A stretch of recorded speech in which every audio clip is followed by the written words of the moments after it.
Welcome to the Explainer.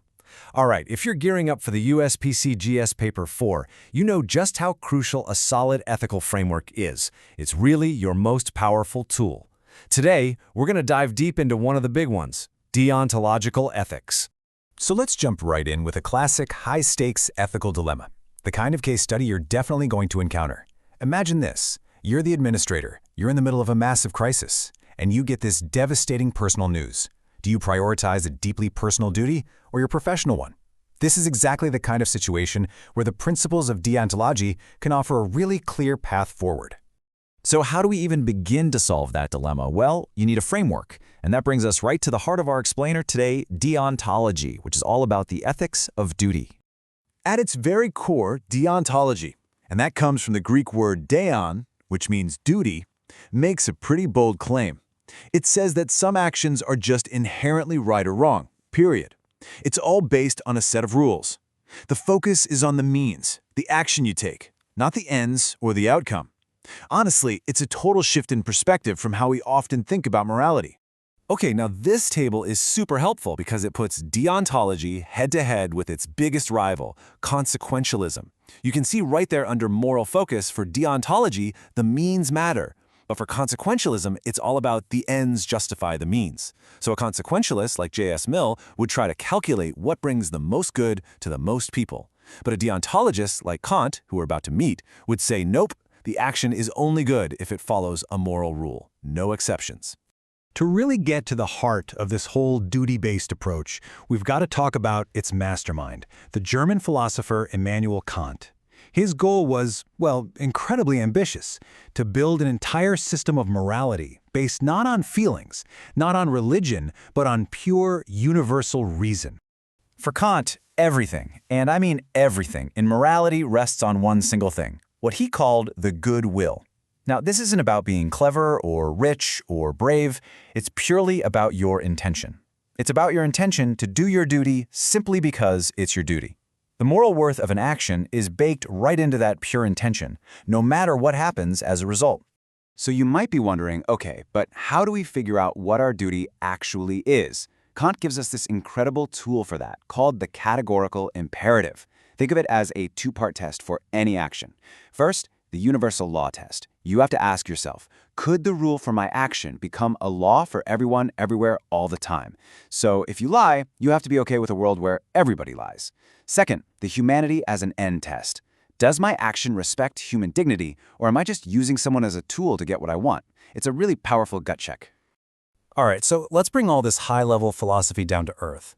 Let's look at the practical world of Indian administration and see how these ideas actually resonate within our own traditions. You see, for a civil servant, these principles here aren't just abstract ideas. They are the absolute bedrock of good governance.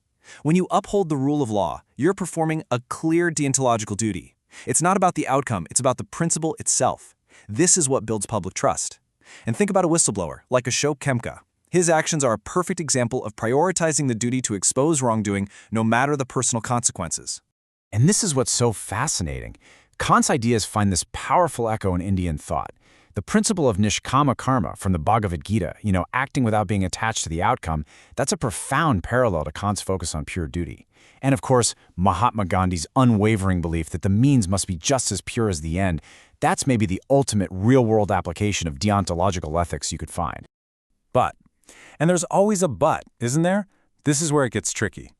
What happens when following a rule, when doing your duty, seems like it's going to lead to a terrible, terrible outcome? Can deontology be just too rigid for the messy real world?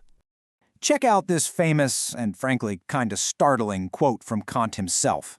This perfectly captures the biggest criticism leveled against pure deontology, its absolute unbending rigidity. It basically suggests that duties have to be followed no matter how catastrophic the consequences might be. And this rigidity leads to some serious practical problems. I mean, what if lying to a murderer at your door would save an innocent life? A strict Kantian might say you still can't lie. And what happens when two of your duties are in direct conflict, like your duty to be loyal and your duty to be honest? And maybe most damning for public administration, it could force an official to enforce a law that is legal but profoundly unethical. Think about the segregation laws during apartheid. So to try and fix this rigidity problem, Later philosophers like W.D. Ross came up with a more nuanced approach. He argued that we have several prima facie duties. These are duties that seem binding at first glance, like keeping our promises. But the key is that in any given situation, we have to use our judgment to figure out which of these becomes our actual duty. This brings in a really crucial element of flexibility that Kant's original theory kind of lacks. Okay, so now that we've got this more refined deontological toolkit, let's circle all the way back. How do we solve that heart-wrenching dilemma we started with? Let's go back to our district collector, caught in that impossible choice. On one hand, you have the deeply personal duty to family. On the other, the immense public duty to lead a disaster response. Both are powerful, and both are valid moral obligations. So, which one wins? Using our deontological framework, a clear path actually emerges. The duty to manage the disaster and save lives, that has a much greater moral universality. It impacts the fundamental rights of thousands of people.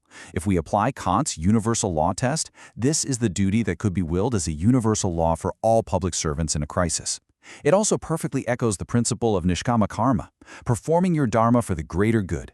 It's a choice famously made by leaders like Sardar Vallabh Patel, who prioritized his national ditty despite immense personal loss. And this brings us to the final, crucial thought for any aspiring civil servant. Deontology gives you an essential moral compass, a true commitment to integrity. But the real challenge isn't just knowing the rules. The real test is developing the wisdom to navigate their conflicts and apply them with both steadfast principle and human discernment. Where do you draw that line? Thanks for joining us on The Explainer.